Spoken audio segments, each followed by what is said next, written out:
ذكرنا بالحدث الأعظم واسمح لي أن آخذ قبسا من نور المبعوث الأكرم. علمنا في الهجرة درسا يهدينا لطريق أقوم. أقبل يا شهر محرم وابدأ من دار ابن الأرقم. السلام عليكم ورحمة الله وبركاته. الحمد لله رب العالمين والعاقبة للمتقين والصلاة والسلام على أشرف الأنبياء والمرسلين، أما بعد. يقول الله تبارك وتعالى في القرآن المجيد والفرقان الحميد: أعوذ بالله من الشيطان الرجيم، بسم الله الرحمن الرحيم. يا أيها الناس كلوا مما في الأرض حلالا طيبا ولا تتبعوا خطوات الشيطان إنه لكم عدو مبين إنما يأمركم بالسوء والفحشاء. صدق الله العظيم. Honorable ulama, respected elders, brothers, mothers and sisters. Today in my talk, I'd like to speak about the scourge of drugs and its crippling effect on society. And I'd like to start off by saying that we often think that it's not happening in my life, it's not happening in my home, it's not happening within my immediate circle, it's not happening within my social circle, and so we think and we believe that it's not real. We feel that there's no such things as drugs, as alcohol abuse and substance abuse. We live in oblivion and we think that there's a very small percentage of people that's actually caught up in this crisis. But if one looks closer, if one analyzes the situation in the community and the ummah at large, you would realize it's a different picture altogether. Muslims who are drug lords, Muslims who are drug merchants, Muslims who are drug peddlers, and Muslims who are consumers at the end. So we find young and old, educated and uneducated, married and non-married, the rich, the poor, the middle class, the males and the females are all at times caught in the scourge of drugs. There is no discrimination. You find rich people hooked onto drugs. You find poor people hooked onto drugs. You find boys hooked onto drugs. And you find girls also hooked onto drugs. You find the young also. You find the elderly also. You find them in all colors. You find them in all shapes. You find them in all forms.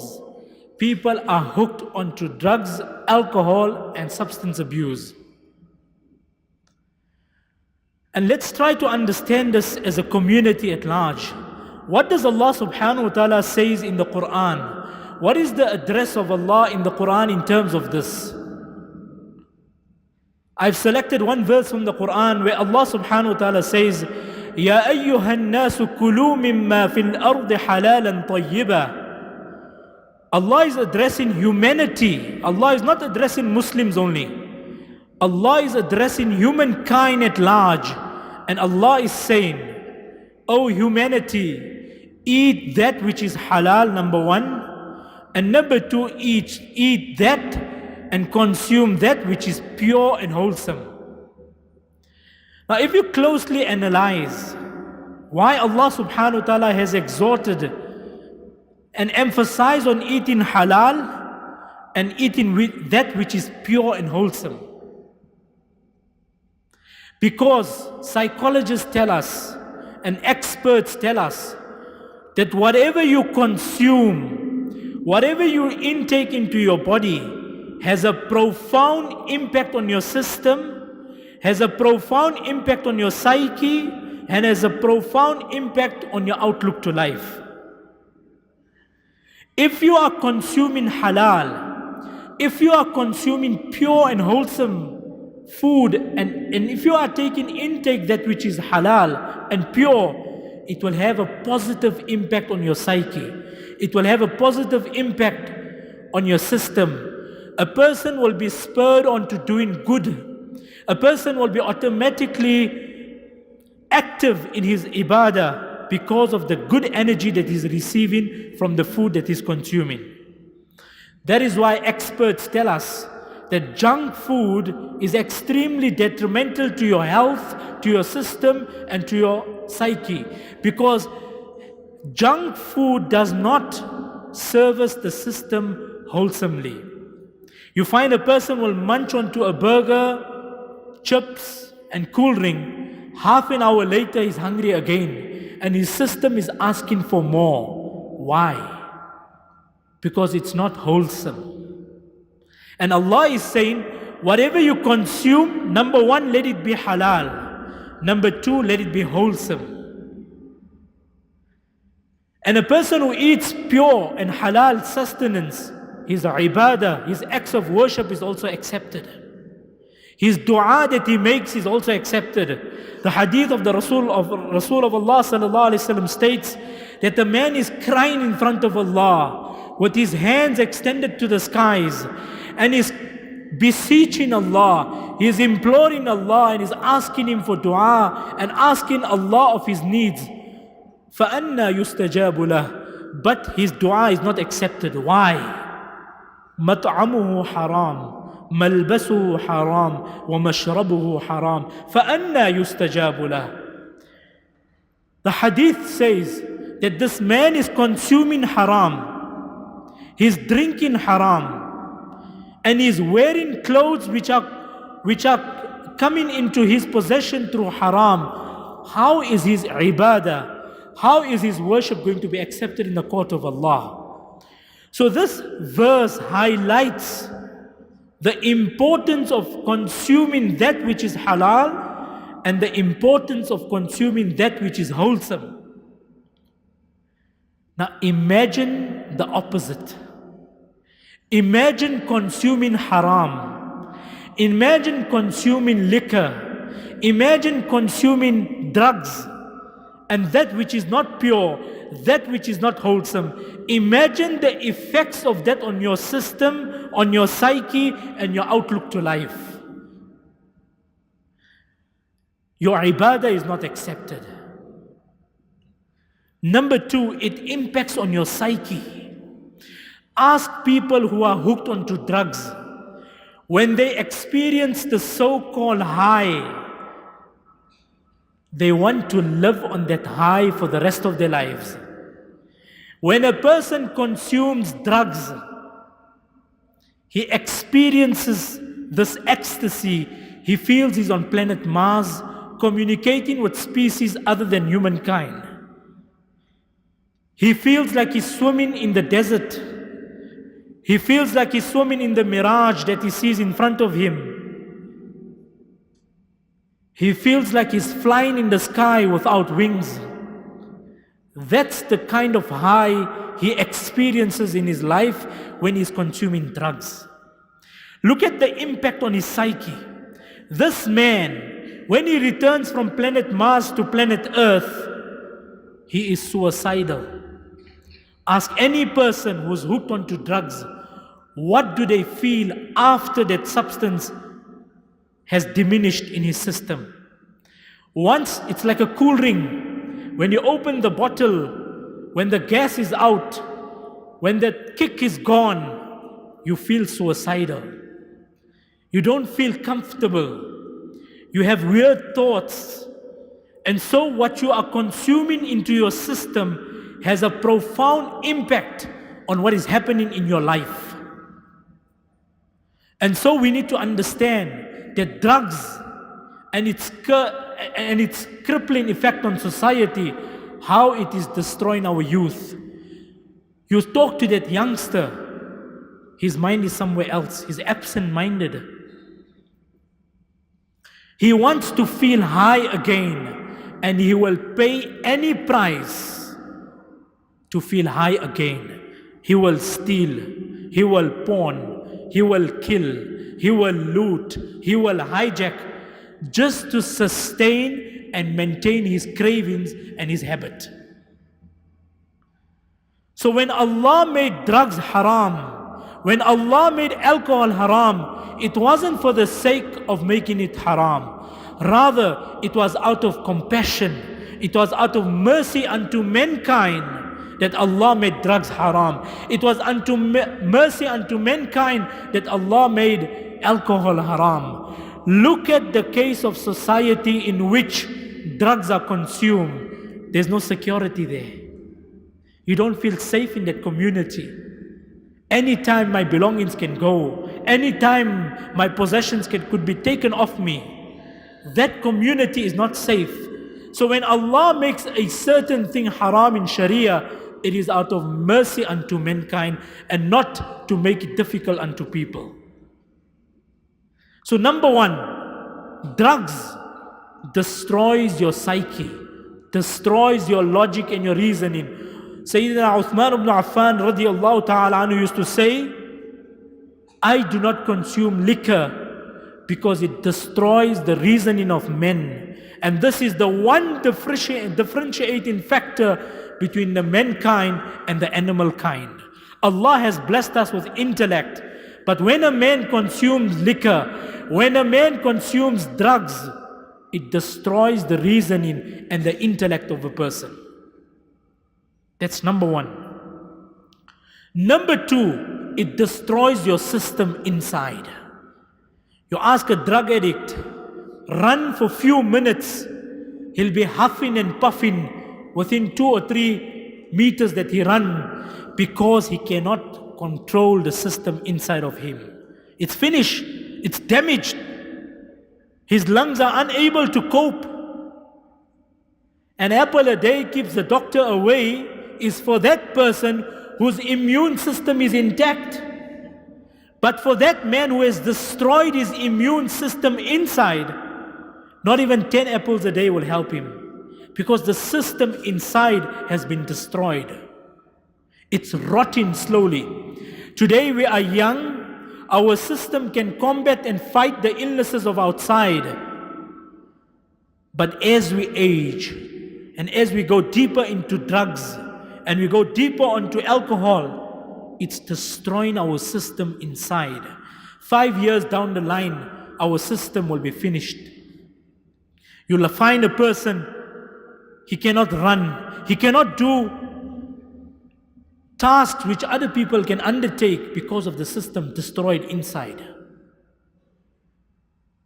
So it destroys the system inside. Number three, it destroys your relationships. Nobody is willing to employ a drug addict. No employer in his right mind will employ a person who is hooked onto drugs. I'm not talking about ex-drug addicts who have come out clean. I'm talking about people who are hooked onto drugs.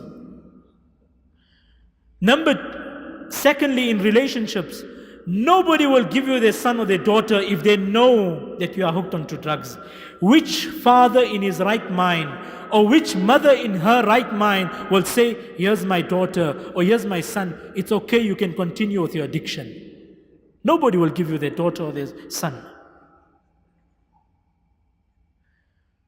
Thirdly, you will not find friends in a broader circle who are not onto drugs that will associate with you, because they also are scared of their reputation. Fourthly, your reputation is at stake. People line up at court to fight for their character and their name. They say, character defamation. My name has been brought under disrepute. Have you seen people willingly buy disgrace and humiliation by getting involved into drugs? When a person is in drugs, when a person is into alcohol, he is buying shame, humiliation, and disrespect willingly.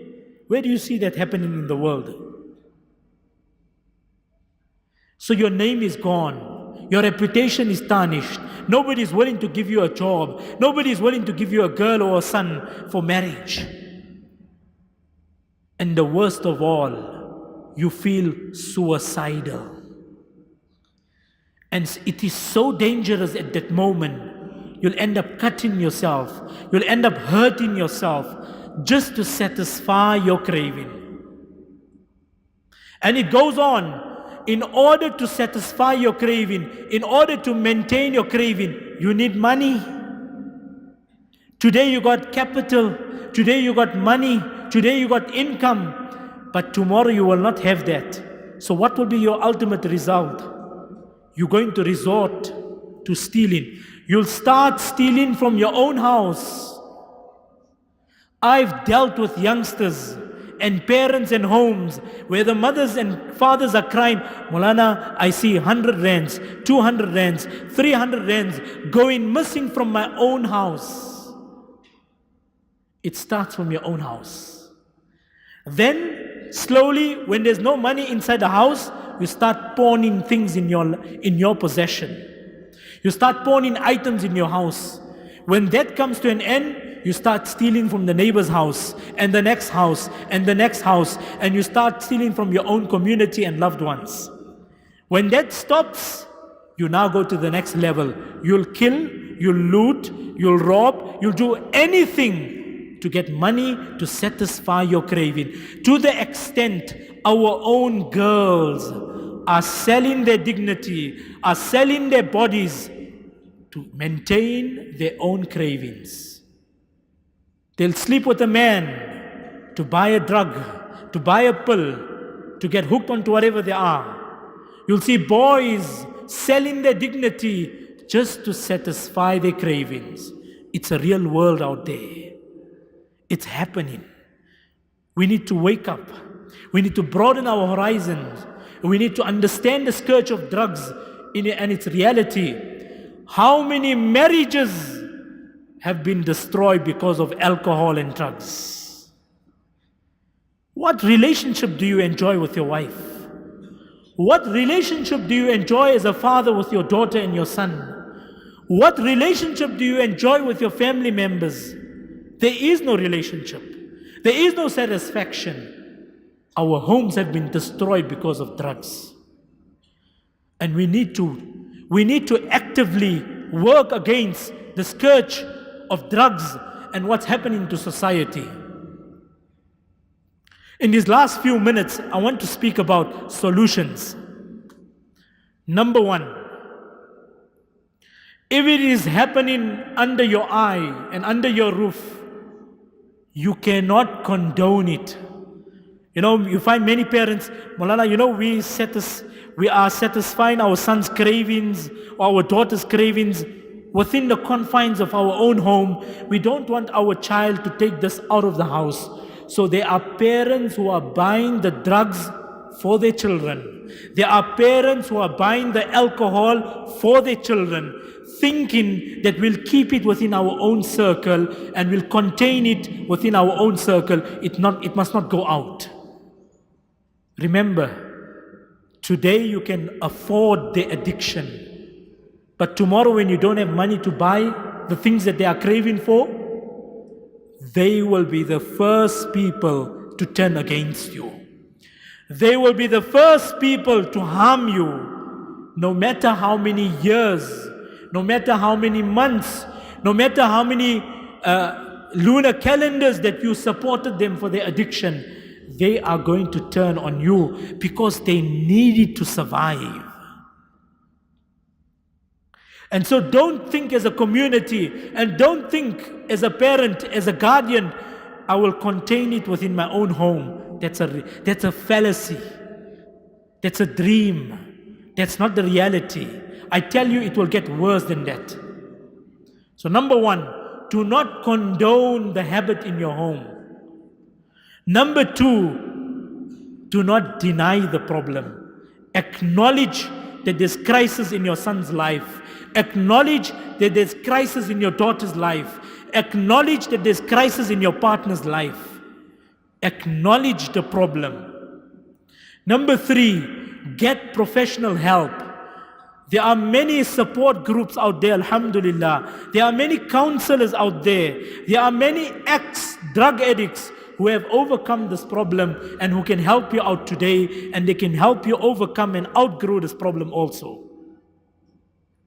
Number 4, as a community we have a role to play, and that starts from our homes.